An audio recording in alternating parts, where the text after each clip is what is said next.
بسم اللہ الرحمن الرحیم۔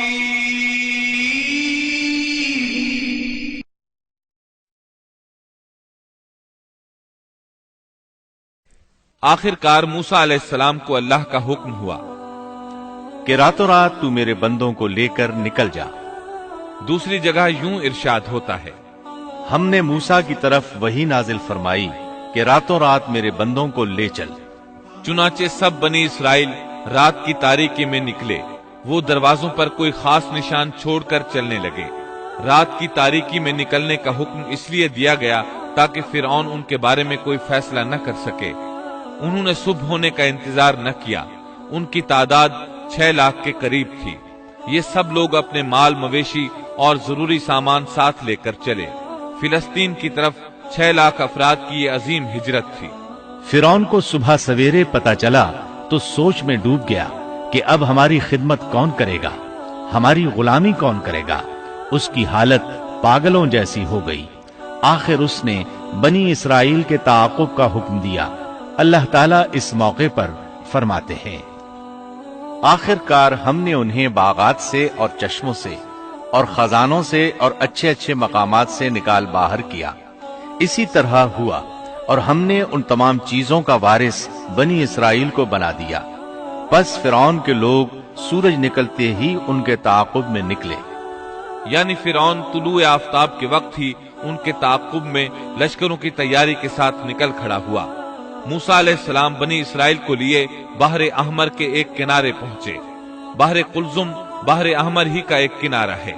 انہوں نے پیچھے مڑ کر دیکھا، کیا دیکھتے ہیں کہ فرعون اپنے لاؤ لشکر کے ساتھ بھاگا آ رہا ہے۔ بنی اسرائیل گھبرا گئے کہ اب کیا ہوگا۔ سامنے ٹھاٹھے مارتا سمندر اور پیچھے فرعون اور اس کا لشکر۔ اللہ تعالیٰ اس موقع پر فرماتے ہیں، ہم نے موسیٰ کی طرف وحی بھیجی کہ دریا پر اپنا عصا مارو۔ پس اسی وقت دریا پھٹ گیا اور پانی کا ہر ایک حصہ بڑے پہاڑ کی طرح کھڑا ہو گیا۔ سمندر لاٹھی لگنے سے ایسا پھٹا کہ پانی کے 2 بڑے بڑے پہاڑ بن گئے، یعنی سمندر کے اندر خشک راستے بن گئے اور اطراف میں پانی کے پہاڑ کھڑے ہو گئے۔ اللہ تعالیٰ نے بھی فرما دیا کہ تو راتوں رات میرے بندوں کو لے چل اور ان کے لیے سمندر میں خشک راستہ بنا لے، پھر نہ تجھے کسی کے آ پکڑنے کا خطرہ ہوگا نہ ڈر۔ یہ سب کے سب ان راستوں سے پار چلے گئے۔ اب جو ہی فرعون وہاں پہنچا، پہلے تو ڈرا، سہما کہ یہ کیا ہوا۔ وہ بھی اور اس کے سب ساتھی بھی اس سوچ میں ہیں کہ کیا کریں، خوف زدہ تھے۔ ایسے میں فرعون کو خیال آیا کہ اگر موسیٰ اور بنی اسرائیل یہاں سے صحیح سلامت گزر گئے ہیں تو ہم کیوں نہیں گزر سکتے۔ اس کے ساتھ ہی اس نے اپنے گھوڑے کو سمندر میں داخل کر دیا۔ اس کے پیچھے اس کے سب ساتھی بھی داخل ہو گئے۔ ادھر بنی اسرائیل کا آخری آدمی سمندر سے نکل رہا تھا، دوسری طرف فرعون کا آخری آدمی سمندر میں داخل ہو رہا تھا۔ فرعون نے اپنے لشکروں سمیت ان کا تعاقب کیا، پھر تو سمندر ان سب پر چھا گیا جیسا کہ چھا جانے والا تھا۔ فرعون نے اپنی قوم کو گمراہی میں ڈال دیا اور سیدھا راستہ نہ دکھلایا۔ اللہ تعالیٰ فرعون کی موت کا منظر یوں بیان کرتے ہیں، اور ہم نے بنی اسرائیل کو دریا سے پار کر دیا، پھر ان کے پیچھے پیچھے فرعون اپنے لشکر کے ساتھ ظلم اور زیادتی کے ارادے سے چلا، یہاں تک کہ جب ڈوبنے لگا تو کہنے لگا کہ میں اس ذات پر ایمان لاتا ہوں کہ جس پر بنی اسرائیل ایمان لائے ہیں، اس کے سوا کوئی معبود نہیں، اور میں مسلمانوں میں سے ہوں۔ لیکن جب موت کے مرحلے شروع ہوتے ہیں تو توبہ قبول نہیں ہوتی۔